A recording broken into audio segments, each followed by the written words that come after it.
Portanto, eu vejo que a gente precisa ir na contramão da realidade.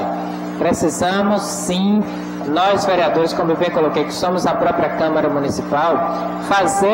começar a acontecer mudanças no nosso regimento interno, na nossa lei orgânica, para que os vereadores comecem a fazer valer o seu papel de legisladores, de fiscalizadores e de auxiliares também do Poder Executivo, para ter um contato curto e direto com cada secretaria, com cada secretário, com cada coordenador, através de petições, de ofícios, de requerimentos de informações que o nosso regimento já determina, para que as respostas cheguem aos vereadores e que as providências sejam tomadas, porque aí, a partir do momento que determinada solicitação, determinada denúncia for feita e avaliada por um corpo técnico da Câmara e, consequentemente, pela própria assessoria dos vereadores e do próprio vereador, se o Poder Executivo não dá solução a um determinado ônibus que ou não tem proprietário ou que não tem contrato com o município, a um determinado médico que faltou em um plantão, a partir do momento que as deficiências do governo não começarem a ser corrigidas, aí é prevaricação do governo. Aí sim a prefeita tem que começar a agir contra um coordenador, contra um secretário de determinada pasta, porque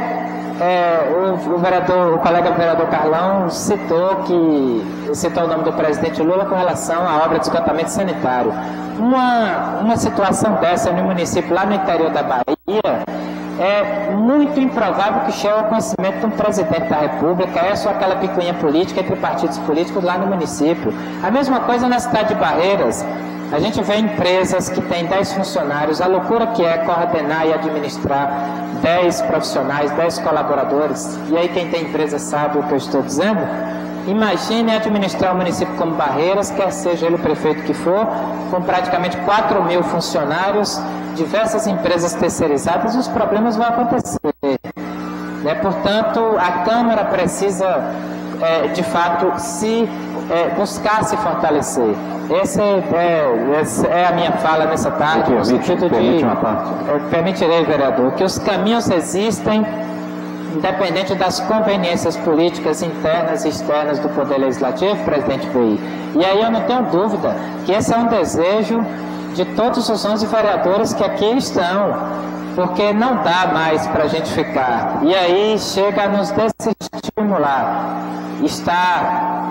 na posição de legislador. Simplesmente ficar apreciando uma pauta de praticamente 70% de projetos do Poder Executivo e 30% dos próprios vereadores, e fazendo leis, e que muitas vezes a gente não consegue fazer chegar na população uma imposição, e aí diria uma imposição legal, mas democrática, de convencimento, porque a democracia nos exige isso, como se a gente for observar leis relativas ao plano diretor urbano do nosso município, ao uso do solo do nosso município, e a gente vê e parece que está todo mundo fazendo o contrário, a ocupação das calçadas, a ocupação mediante invasão dessa ou daquela área. Então, se a gente for observar as mazelas, os problemas que a sociedade nossa vive como um todo, são gritantes, são muitos. Portanto, eu vejo que enquanto casa das leis, enquanto casa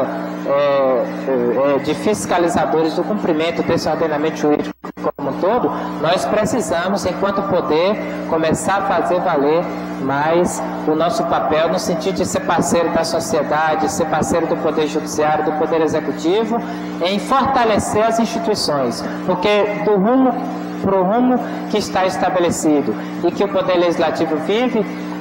basta perguntar perante a sociedade qual a avaliação que é feita hoje. Esse é o sentimento, é buscar só erguer a postura do Poder Legislativo Municipal perante a nossa população, é fazer valer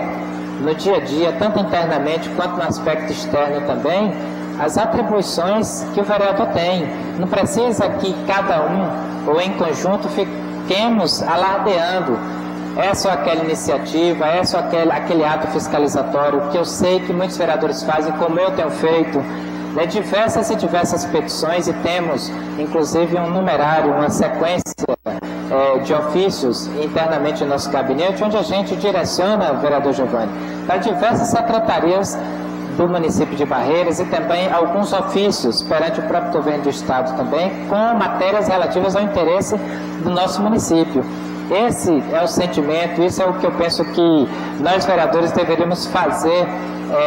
buscar em conjunto, fazer valer a cada dia mais. Eu sinto que a iniciativa do convite, inclusive do nobre vereador, de convocar as comissões para que fiscalizem mais pessoalmente situações específicas pelas competências de cada comissão é importante, mas nós não podemos perder de vista, como tem uma situação aqui que sempre foi muito falada com relação a visitas que determinada comissão fez à Secretaria de Infraestrutura e que se ficou, e muitas vezes, cobrando a resposta dessa ou daquela comissão. Eu penso que é importante agir em conjunto, mas o vereador individualmente ele não pode abrir mão da sua competência de fiscalizador e de legislador para agir também individualmente. Eu não vou ficar esperando por o meu colega A, B ou C para agir. Eu penso que todo e qualquer vereador aqui são todos iguais em competência, mas destacando principalmente, quando eu coloquei do cumprimento da execução orçamentária, com relação ao cumprimento das solicitações de informações, dos requerimentos de providências, como a gente bem colocou, nós temos também duas situações que também precisam ser tratadas com muito critério na Câmara Municipal, que é uma matéria que inclusive o vereador Bispo Daniel, vereadora Beza, tem trazido aqui no plenário, que é a questão da regularização fundiária do nosso município. Nunca se teve nesse país tanto recurso à disposição da população e das empresas para a área de habitação. São bilhões e bilhões de reais perante a Caixa Econômica e também perante bancos privados para investimento em habitação. E a consequência disso nós sabemos, é ter a oportunidade de ter um lar, é ter a oportunidade de ter uma empresa com sede própria, é ter a oportunidade objetiva da geração de emprego, da geração de renda, da geração de tributos para os próprios governos. Portanto, é riqueza para a população, é o fortalecimento do PIB. E dizer que Barreiras tem uma legislação municipal, que a gente vem desde o governo passado pedindo o cumprimento dessa legislação para chegar naquilo que Vossa Excelência colocou em sessões anteriores. Na oportunidade de qualquer cidadão do nosso município poder regularizar o seu imóvel em um bairro que foi pauta de uma invasão, em um bairro nobre, mas que por motivos outros não é possível,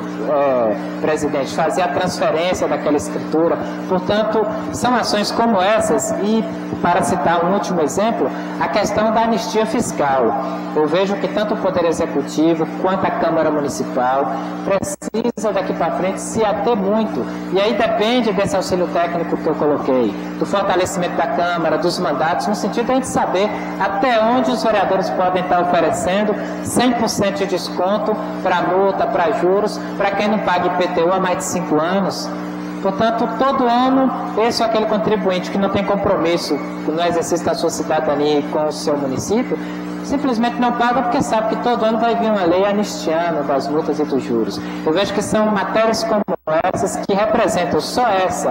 do ISS e do IPTU, 30 milhões de reais como ativo que o município tem e não recebe. E aí não adianta ficar esperando apenas pelo Poder Executivo, pela Procuradoria Jurídica do município em promover as execuções fiscais. Nós sabemos como anda o Poder Judiciário também, não dá para esperar por isso. Então eu vejo que essa é a fala, de fortalecimento dos mandatos, de fortalecimento do Poder Legislativo, porque aí cresce o Poder Executivo, cresce a comunicação com a nossa população também. Muito obrigado, presidente.